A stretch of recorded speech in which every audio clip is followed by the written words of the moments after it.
गर्मी के मौसम में आप रहें कूल, इसलिए लेकर आए हैं हम अब हर ब्रांड के fridge, cooler, AC, water cooler, deep freezer, इन सभी की विस्तृत श्रृंखला और वो भी आसान फाइनेंस सुविधा के साथ। जी हाँ, छाबड़ा इलेक्ट्रॉनिक्स शहर का सबसे बड़ा electronic showroom, Pandhana road, Khandwa. संपर्क सुदीप सिंह छाबड़ा, मोबाइल नंबर 9111015115 और सतबीर सिंह छाबड़ा 9111015116। खंडवा में एमबीए करने के बाद चपरासी की नौकरी मिली तो वह ठग बन गया। उसने अति निर्धन लोगों से पैसे हेटने का ऐसा चक्कर चलाया कि आधा देश नाप दिया। आखिर खंडवा के लोगों को चकमा देते समय फंस गया। भागकर नागपुर गया। खंडवा की मेहनतकश पुलिस ने उसे वहां से भी दबोच लाई। वह यूपी के आजमगढ़ का रहवासी निकला। उसके कारनामे इतने तरक्कीदार थे कि 50 जगह फाइनेंस कंपनी फर्जी नाम से खोल लेता था। सच है कि खंडवा पुलिस ने उसे अधकचरेपन में ही गिरफ्तार कर लिया, वरना वह नटवरलाल से कम दिमाग नहीं रखता। एएसपी प्रकाश परिहार व सीएसपी पूनम चंद यादव ने बताया कि तेज सिंह चौधरी बनकर लैंडमार्क खंडवा में इको माइक्रो फाइनेंस का दफ्तर खोला, बिल्कुल बड़ी कंपनियों की तरह। इसमें बेरोजगारों को काम पर रखा। इनका काम था कि गरीब तबके लोगों को खोजना, जिनको 30,000 की जरूरत हो, उसे रुपए बांटना नहीं था। इससे पहले शर्त रखी कि समूह सदस्य बनने के लिए 1750 रुपए का इंडक्शन चूल्हा खरीदना पड़ेगा। लोन के लालच में फंसाता था। 170 रुपए कंपनी का फाइल चार्ज भरना पड़ेगा। इसके बाद इंडक्शन चूल्हे की राशि 1750 की साप्ताहिक किस्त बना देता था। जो सदस्य नियमित 4 से 5 किस्त भरेगा, उसे 30,000 रुपए लोन देने की लालच देता था। लोन देना नहीं था, इसलिए लोगों की चेन बनाता गया। खंडवा में 210 लोग उससे जुड़ गए। ऐसे में करीब 5 लाख रुपए जुटाकर वहां से फरार हो गया। बेरोजगार युवक युवतियों को भी सैलरी नहीं दी। ऐसे पकड़ा पुलिस ने गिरेबान। खंडवा के एक युवक ने पुलिस में शिकायत की। पुलिस ने ठग का पूरा डाटा खंगाल डाला। उसकी लोकेशन चालाक होने के बावजूद नागपुर में खोज निकाली। उसे नागपुर से पकड़ लाई। खंडवा लाते ही पुलिसिया अंदाज में अपनाया। तेज सिंह व उसके एक साथी ने ठग के राज उगले तो पुलिस का दिमाग भी घूम गया। वह छोटे ठग को पकड़ने गई थी। पुलिस के हाथों एक ऐसा ठगराज पकड़ा गया जो लगभग आधे देश को लूट चुका था। दिल्ली गुजरात का था अनुभव। उसने अपना सही नाम रंजीत पिता रामहरक गौतम, 36 साल, निवासी ग्राम कमलपुर, थाना बरहदा, जिला आजमगढ़ का होना बताया। वह मार्केटिंग सेल्स ब्रांच से एमबीए तक पढ़ा है। दिल्ली की प्राइवेट कंपनी में चपरासी व पानी पिलाने का काम किया। HDFC बैंक में भी दिल्ली व गुजरात में लोन एजेंट था। जनता को भी किस तरह भरोसे में लिया जाता है, उसका अनुभव हो गया। इन शहरों में भी की ठगी। यहाँ से उसका शातिर दिमाग चला कि एमबीए करने के बाद पानी पिलाने का काम नहीं करेगा।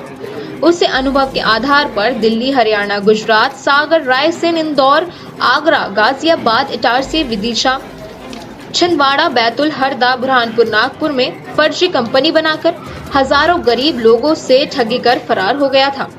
खुद चुनता था शहर। वह जिस शहर में जाता पहले खुद सर्वे करता था। इसमें बेरोजगार व मजदूरी व घरों में काम करने वाली महिलाएं जो के डिमांडदारी होते थे, उस शहर को चिन्हित करता था। आईडी जुम्मेरात्री क्षेत्र भोपाल की प्रिंटिंग प्रेस पर बनवाता था। 2 ठगों से इतना सामान पकड़ा। गिरफ्तार आरोपी में रंजीत पिता रामहरक गौतम, 36 साल, निवासी ग्राम कमलापुर, थाना बरदा, जिला आजमगढ़, नीतीश भारती पिता भगवान, निवासी सेमरा कला, चांदवड़, कैलाश नगर, थाना अशोका गार्डन, भोपाल है। इनसे लैंडमार्क 1 में खोली गई ऑफिस में समूह सदस्यों के लोन के फॉर्म जो 210 हैं, इंडक्शन चूल्हे 6, मोबाइल 2 जब्त हुए हैं। प्रवेश श्रीवास के नाम की चेकबुक, आधार कार्ड तथा तेज सिंह के नाम का आधार कार्ड जब्त किया है। कितने को ठगा अभी तक? ठगा थोड़ी इंडक्शन भेजा है। We are selling by induction से। लोन लोन लोन वगैरह कितने को दी पास करा है? नहीं, I am not providing loan now. We are selling by only for induction. Then why do you using the fraud PAN card and other SIM? I am not using this of the documentations now. You are not using. Yes.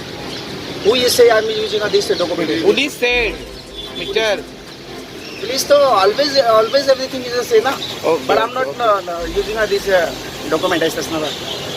Okay. Yes. जैसा कि 28 फरवरी 2022 को थाना मोघट road पर एक report दर्ज कराई गई थी।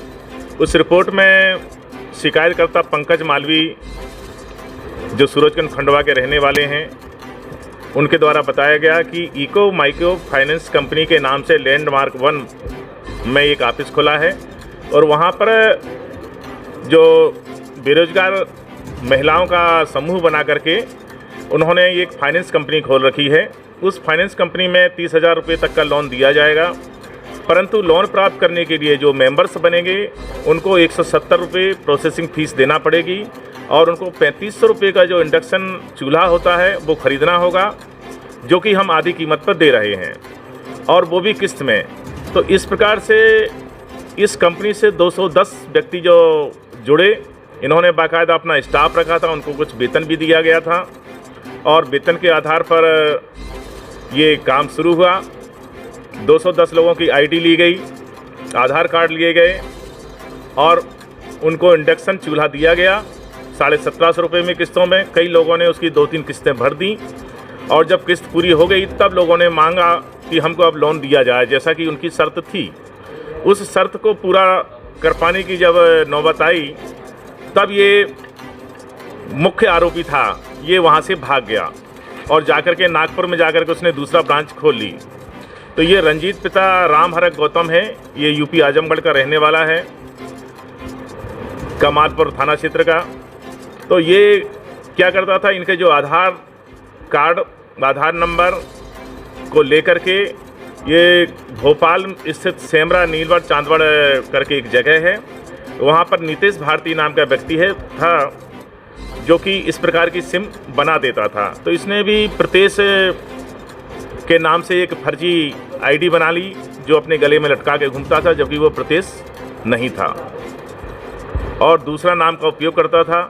जब इसमें पुलिस अधीक्षक खंडवा श्री विवेक सिंह जी के द्वारा एक टीम गठित की गई, सीएसपी खंडवा पूनम यादव और मोगरडोर टीआई के स्टाफ के साथ, इस टीम ने काफ़ी मेहनत की और मेहनत करने के पश्चात ये वास्तविक आरोपी है रंजीत को नागपुर से पकड़ के लाए और उसके बाद इसने बताया कि मैं सिम कहाँ से लाता था। तो उनके द्वारा बताया गया कि नीतेश भारती जो सेमरा चांदवड़ का है वो सिम बनाकर देता था, उसको भी गिरफ्तार कर लिया गया है। और इसके साथ जो 2 कार्यालय से जो 210 मेंबर्स जो लोन लेना चाह रहे थे उनके सारे कागजात जब्त किए गए हैं और कुछ 6 इंडक्शन चूल्हे भी जब्त किए गए हैं। उसका जो फर्जी आईडी है वो भी जब्त किया गया है और इस प्रकार से ये कि बहुत बड़ा धोखाधड़ी का जो रैकेट कहें या ऑफिस, उसको पकड़ने में खंडवा पुलिस के द्वारा सफलता प्राप्त की गई है। हाँ, मिसयूज किया है। इसका पूर्व रिकॉर्ड की बात करें हम तो ये दिल्ली में भी 2 अपराध इसके खिलाफ रजिस्टर्ड हैं और वहाँ से भी फ्रॉड करके मुंबई चला गया था। दिल्ली पुलिस उसको वहाँ से मुंबई से पकड़ कर लाई थी, उस पर कार्रवाई हुई थी, फिर इसके बाद कुछ समय बाद ये यहाँ आ गया।